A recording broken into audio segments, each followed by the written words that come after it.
Hello, dear students. Welcome to Economics with Bhargav Ma'am. Continuing with Indian Economic Development Series, we'll cover chapter number 6, Rural Development. This is the first video from the chapter. So let's start.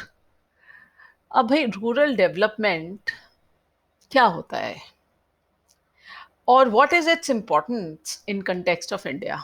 Very important, very important. भाई ऐसा है, India की majority of the population till date rural area में है और 2/3 of the India's population depends directly on agriculture.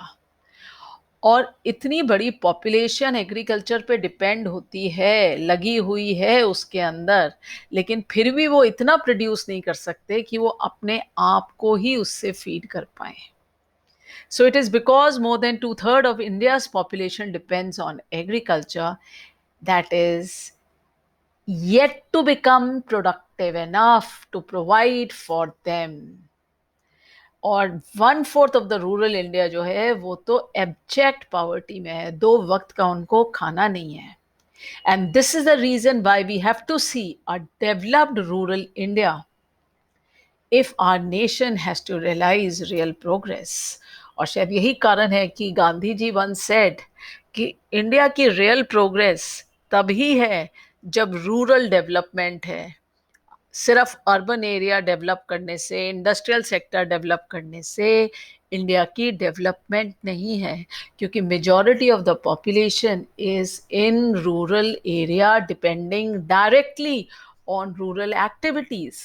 So Mahatma Gandhi once said that the real progress of India did not mean simply the growth and expansion of industrial urban centers, but mainly the development of the villages. This idea of village development being at the center of the overall development of the nation is relevant even today. अब भाई let's define कि rural development होती क्या है। Rural development सबसे पहली बात एक कॉम्प्रिहेंसिव टर्म है, इसका मतलब इसके अंदर बहुत सारी चीज़ें इंक्लूडेड हैं। Rural development essentially focuses on the action for the development of the areas that are lagging behind in overall development of the village economy.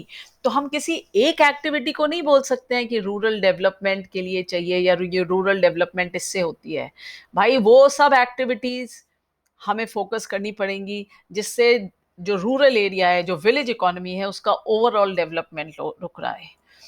तो भाई अब वो कौन कौन से चैलेंजेस हैं जिसको हमें देखने की ज़रूरत है डेवलपमेंट इन रूरल इंडिया के लिए? सबसे पहले है डेवलपमेंट ऑफ ह्यूमन रिसोर्सेज। उसके अंदर क्या क्या इंक्लूड होता है?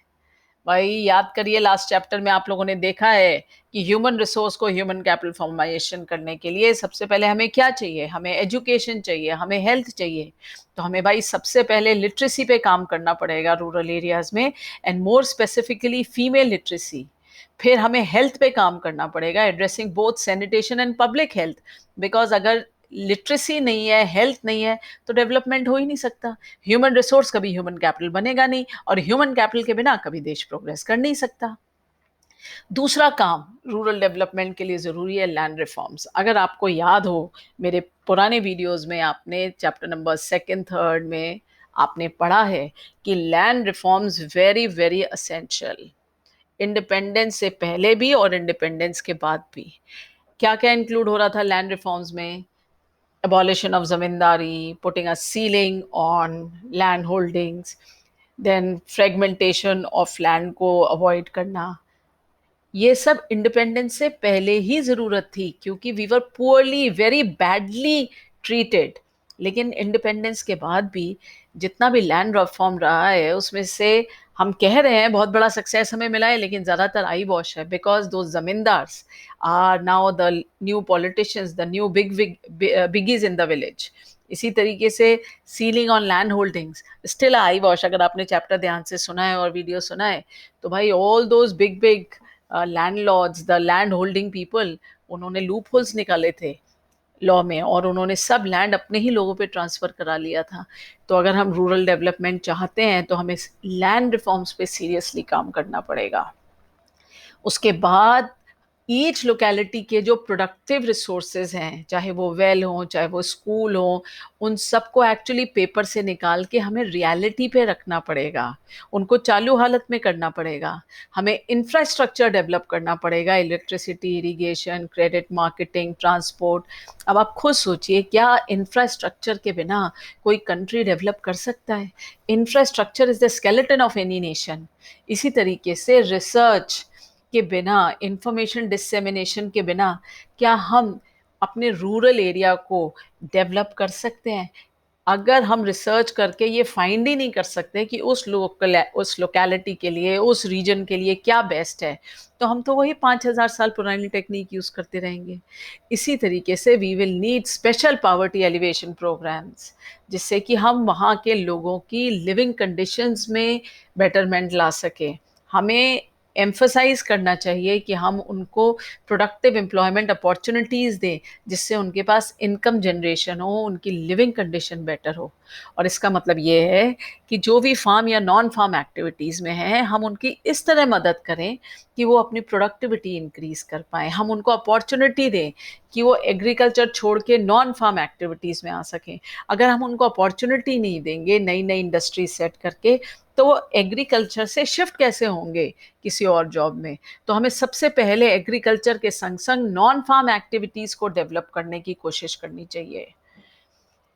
हमें कोशिश करनी चाहिए कि हम हेल्थ केयर, सैनिटेशन फैसिलिटीज़ दें, both at work place and at home. Education for all दें, बिकॉज इन 3-4 चीज़ों के बेसिक डेवलपमेंट के बिना हम कभी भी रूरल एरिया को डेवलप कर ही नहीं सकते हैं। और अगर हम अपने पिछले 30 साल को स्टडी करें, तो हम देखेंगे कि जो हमारा कंट्रीब्यूशन है जीडीपी में, वो कंटिन्यूसली डिक्लाइन हो रहा है। At the time of independence the contribution of GDP was around 57% and now it's around 14 to 17% of GDP। यानी कि कहाँ 57% हुआ करता था कंट्रीब्यूशन जीडीपी में एग्रीकल्चर का, और कहाँ आज 14-15% रह गया है। लेकिन जो लोग, जितने नंबर ऑफ पीपल एग्रीकल्चर में उस समय डिपेंड थे, आज उससे कहीं ज्यादा लोग उस पर डिपेंड हैं। पॉपुलेशन डिपेंडेंस ने कोई सिग्निफिकेंट चेंज नहीं दिखाया। इसका मतलब ये हो रहा है कि एग्रीकल्चर सेक्टर में बहुत ज़्यादा भीड़ होती चली जा रही है। तो we definitely need to find alternative employment opportunities to shift our overcrowded agriculture population to better venues. अगर हम देखें 1991 से लेकर 2012 तक हमारा जो ग्रोथ रेट रहा है एग्रीकल्चर का, वो 3% रहा है, much lower than the earlier period. और अगर आप लेटेस्ट 14-15 पे देखें तो इट इज़ लेस देन 1%। अब आप देखिए, लेस देन 1% अगर ग्रोथ रेट है एग्रीकल्चर और उसके अलाइड सेक्टर का, तो स्टैग्नेट हो रही है ये दोनों सेक्टर्स। स्टैग्नेट कर रहा है एग्रीकल्चर सेक्टर, लेकिन पॉपुलेशन प्रेशर वैसे ही बना हुआ है। और इसका मेन कारण क्या है कि why less than 1% growth rate? क्योंकि बेटे, पब्लिक इन्वेस्टमेंट नहीं आ रहा है। आफ्टर 1991 एलपीजी, हमारे यहाँ पब्लिक इन्वेस्टमेंट आना बहुत बंद हो गया है। और यही कारण है कि हमारा एग्रीकल्चर डिसेलरेट कर रहा है। Inadequate infrastructure, lack of alternate employment opportunities in the industry or service sector, increasing casualization of employment, all these have actually put a break on rural development। सबसे पहले इंफ्रास्ट्रक्चर नहीं, सबसे पहले इन्वेस्टमेंट नहीं आ रहा, इन्वेस्टमेंट नहीं आ रहा तो इंफ्रास्ट्रक्चर नहीं हो रहा, इंफ्रास्ट्रक्चर के संग संग जो ऑल्टरनेट एम्प्लॉयमेंट अपॉर्चुनिटीज़ हैं लाइक इंडस्ट्रीज़ वगैरह, वो नहीं डेवलप कर रही हैं। और फिर कैजुअलाइजेशन ऑफ एम्प्लॉयमेंट। इन सब से क्या हुआ है कि जो रूरल कोर डेवलपमेंट होनी चाहिए वो नहीं हो रही है। तो भाई, what we have to look at is कि ये हमारी सिचुएशन है, अब हम इसको कैसे हेल्प करें और किस तरीके से फर्दर करें कि रूरल डेवलपमेंट हो। तो भाई, इन्वेस्टमेंट लाइए, इंफ्रास्ट्रक्चर डेवलप करिए, क्रेडिट एंड मार्केटिंग सिस्टम को डेवलप करना है, एग्रीकल्चरल डाइवर्सिफिकेशन होनी चाहिए, ऑर्गेनिक फार्मिंग प्रमोट होनी चाहिए, क्योंकि आज ऑर्गेनिक फार्मिंग पूरी दुनिया में एक्सेप्टेबल है। अब इन सब के लिए टाइम टू टाइम एक एफर्ट चाहिए, इन्वेस्टमेंट चाहिए। And in the coming lectures we'll study about credit, marketing system, agriculture diversification. So I hope what we have talked in this video is clear to you.